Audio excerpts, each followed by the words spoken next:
Olá, estamos de volta com o Vanguarda Comunidade, direto do estúdio da Rede Vanguarda em Taubaté. E hoje a gente conversa com a terapeuta holística Cristina Dias, que é de Taubaté, e ela faz um treinamento com crianças para que elas adotem hábitos alimentares mais saudáveis. Como a gente falou no bloco anterior, é um treinamento mais na questão emocional, comportamental e não especificamente nutricional, apesar, claro, de você abordar um pouco essa questão da nutrição. A gente falava no bloco anterior, Cristina, dessa questão do pai compensar o filho com um doce, uma comida, o hambúrguer que vem acompanhado do brinquedinho. Enfim, como que o pai deve lidar com essa questão, por exemplo, a criança que já adotou esse hábito de tomar refrigerante durante a semana, que tem pais que mantém uma certa regra em casa, né? Durante a semana não pode chocolate, durante a semana não pode refrigerante, né? E tem pais que liberam, né? Então pode comer o chocolate à vontade, a bolacha. Como que você avalia o comportamento nesses casos dos pais? Qual seria o ideal, por exemplo? O ideal é não fazer a coibição como um processo punitivo. Quanto mais se confere a punição, mais a criança cria resistência.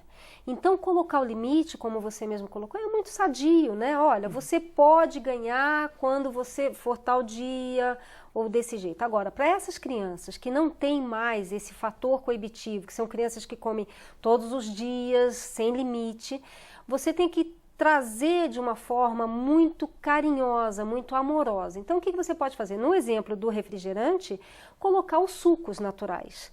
Só que esses sucos, eles vão ter que ser colocados um pouco mais de açúcar. Apesar do açúcar não fazer tão bem à saúde, você começa adoçando esse açúcar, porque o refrigerante é muito doce. A quantidade de açúcar que vai no refrigerante é muito alta. E se você colocar um suco de fruta sem o açúcar, ele não vai conseguir fazer essa transposição. Então começa a tentar. Um dia você dá um refrigerante de uma determinada fruta, outro dia você coloca outra, espera a criança ter aquela sede, coloca às vezes, uma coisa interessante também, o picolé, né? Não precisa ser um sorvete de massa. Para que colocar gordura? As crianças hoje estão hipertensivas.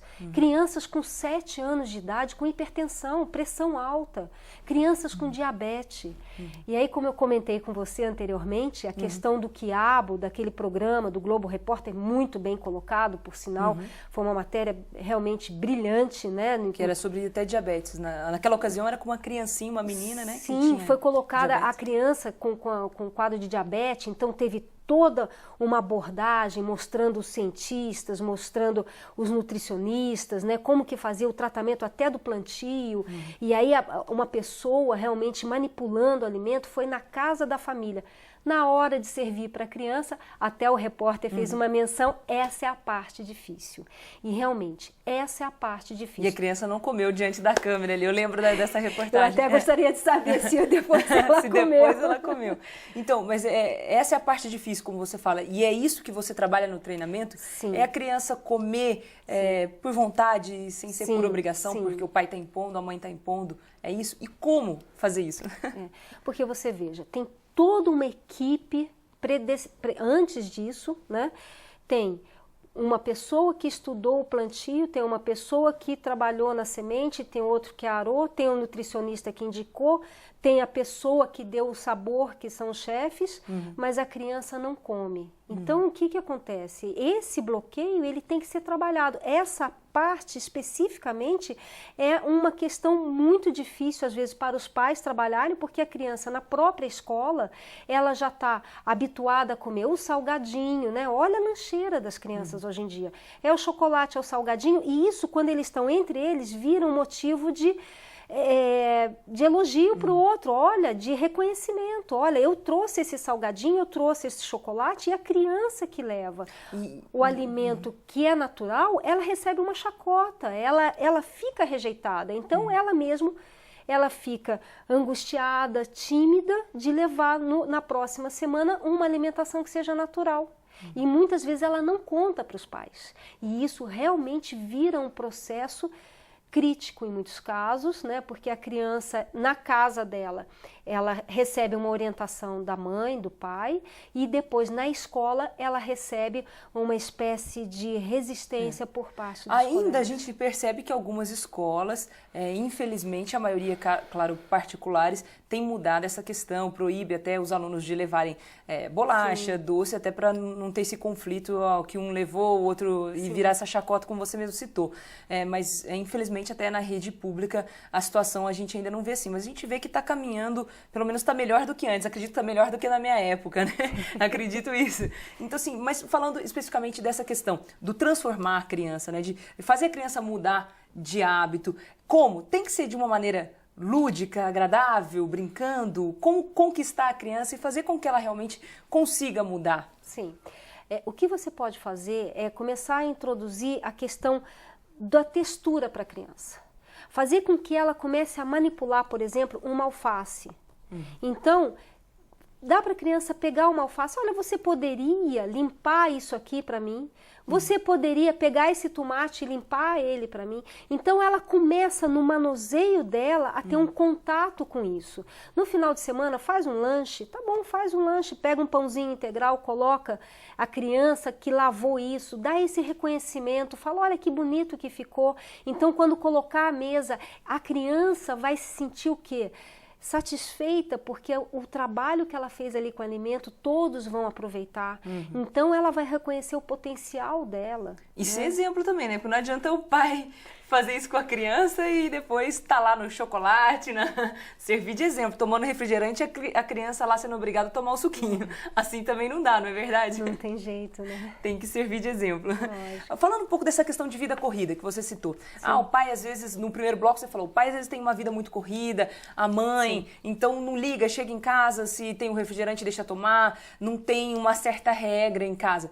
Mas a vida de muita gente é essa, não dá para mudar. Mesmo tendo essa vida, dá para dar uma alimentação mais saudável para o filho, para ter uma vida mais saudável com os filhos, dentro de casa também? Sim, é uma escolha consciente. A orientação é tudo para que você consiga trazer para a sua mesa um alimento que vai melhorar não só comportamentalmente, mas melhorar também a saúde física. Por exemplo, se você observar, né, o comportamento que o alimento faz numa pessoa, você vai ver que tem uma diferenciação.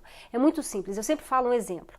Olha as pessoas dentro de uma churrascaria.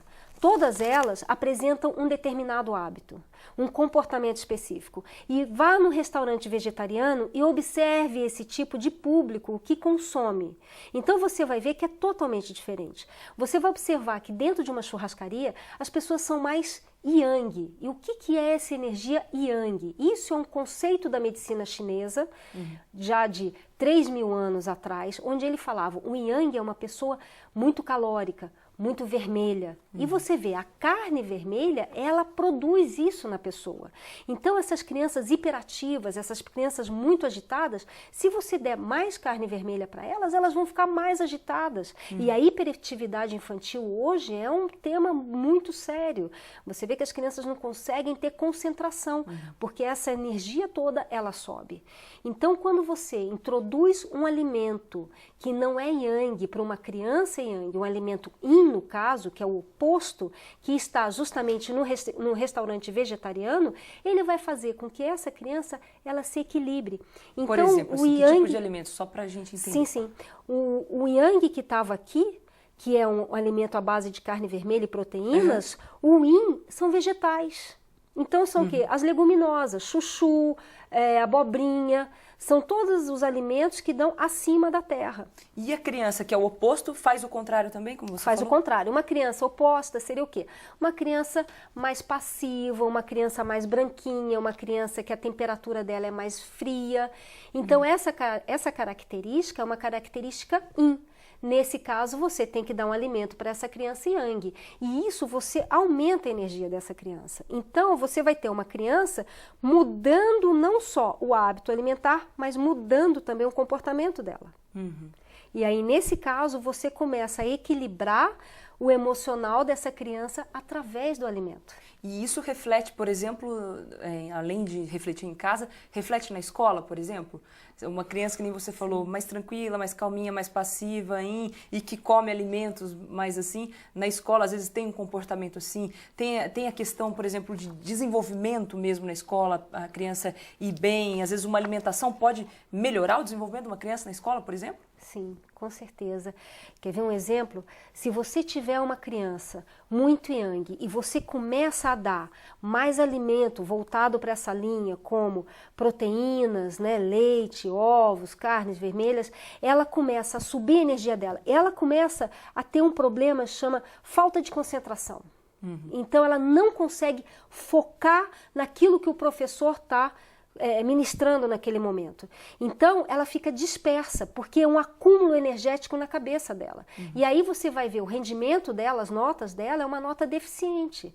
Quando você faz essa alimentação compensatória, ela consegue, todo o metabolismo dela começa, é como se a energia baixasse da cabeça e vai mais para o corpo, né? O yin que entra, vai abaixando essa energia e ela começa a ter tranquilidade, serenidade para ouvir o que o professor está falando. Entendi. Vou pedir licença para você novamente, Cristina. A gente volta a falar sobre isso no próximo bloco. Não saia daí.